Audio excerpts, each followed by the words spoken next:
care for me. On February 10th, 1970, at 6 months old, I began my journey back to Southern Ontario with a couple that was seeking to adopt a baby.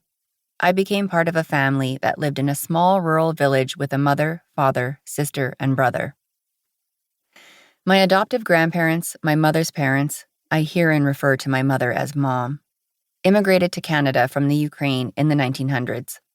They met in Canada, married, and raised a family with 2 daughters and 7 grandchildren, including me being the youngest and the only adopted one.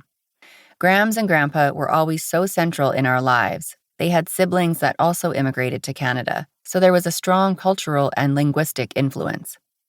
They were all such characters. I remember after one family dinner, we were wondering what Grandpa, Uncle Nick, and Aunt Xenia were doing.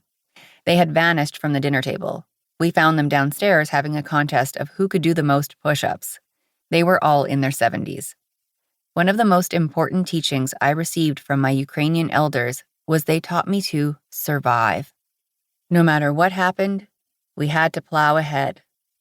I always found this an appropriate metaphor for this teaching, as plowing is directly connected with the work of creating and maintaining a garden.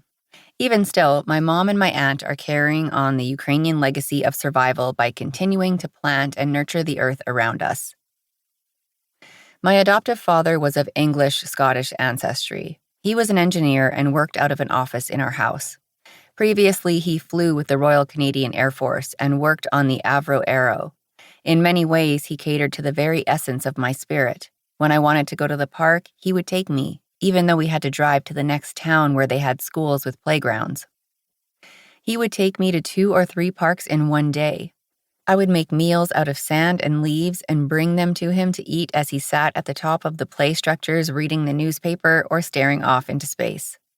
I used to watch him pace back and forth across the dining room thinking about very serious things. He gave me my first research job. When it looked like I needed something to do, he would ask me to check on the ski conditions. I gladly made my way to the telephone and dialed the number to hear the recorded message. I became very good at reporting back to him, and he always responded like I had given him the most helpful information. When he noticed that I liked to sit high in the trees, he nailed planks of wood between the branches so I could have a place to perch. When I requested, he opened the bathroom window so I could crawl out and sit on the roof of the house.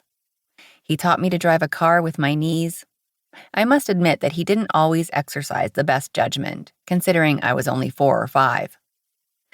One of my most favorite memories was being up at our grandparents' cottage and we were down by the lake getting our evening fire ready. He said, "Want to see something amazing?" Of course, I said, "Yeah." He proceeded to pour lighter fluid on the lake and then threw his cigarette in and poof, the lake was on fire. Pretty amazing.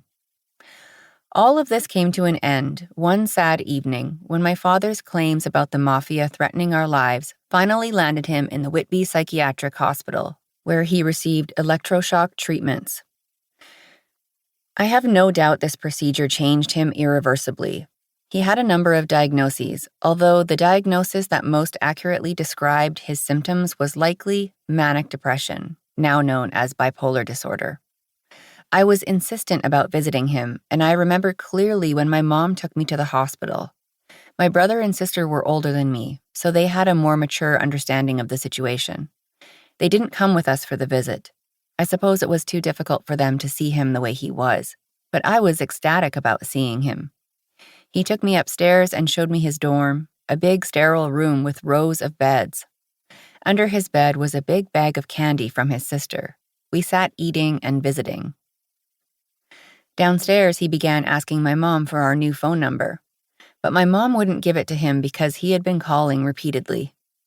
Despite the instructions I had received earlier, I whispered the new number in his ear, and then I disappeared back upstairs to the candy. I remember the rush of people, parents and whitecoats, practically flying up the wide stairwell and emerging at the entrance of the dorm room, only to see me smiling and sitting beside his bed with the bag of candy. After his discharge, my father moved to Toronto and continued to struggle with his difficulties.